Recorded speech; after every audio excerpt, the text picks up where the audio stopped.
So eventually, you may find your way back to the Undead Asylum. It's an optional area.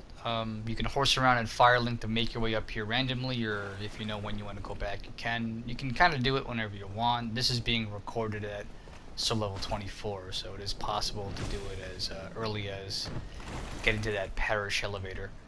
A lot of people will come back for the Black Knight, since you'll have a couple of opportunities to fight these guys if you weren't so lucky with drops earlier.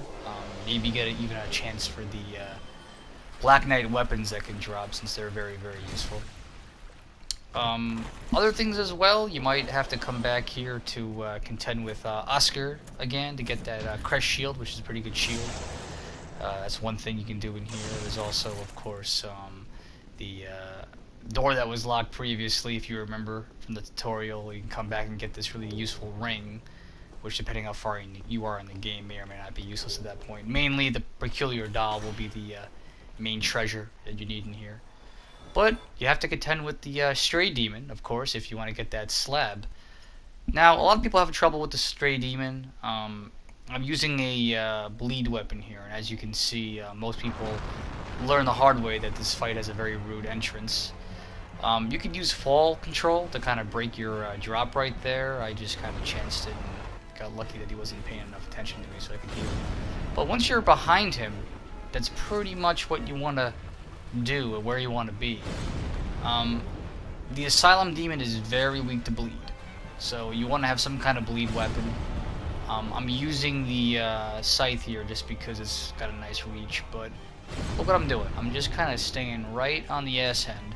What'll happen is, if you stand in the right spot, he might just do this one pound move over and over, which will cause this very large area of effect blast that can do a lot of damage.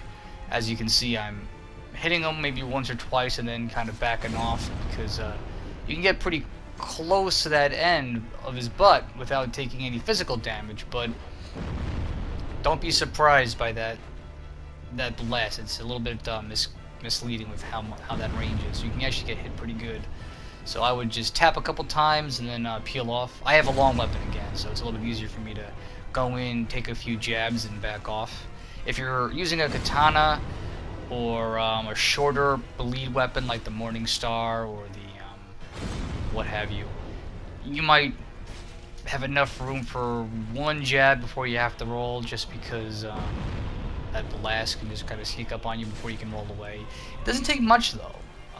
If you see what I'm doing here, I'm hitting him like twice or 3 times, and that's enough to cause a bleed effect on him. So I'm really kind of just taking my time here, staying behind him, and that's pretty much all you have to do. I mean, besides the fall damage in this run, I didn't even take a hit, I don't think, from him. So as you can see, it's a pretty effective strategy. He can be kind of hard if you're trying to face him head on, so this is really the sensible way to deal with it. But if you don't have a bleed weapon, it still works. You can just get behind him, hit him a few times, and peel off, and for your trouble, you get a very useful crafting item, Titanite Slab, which otherwise is relatively difficult to get. But this is a guaranteed drop, so you can do it as early as you're able. So good luck, be patient, and you can take him out.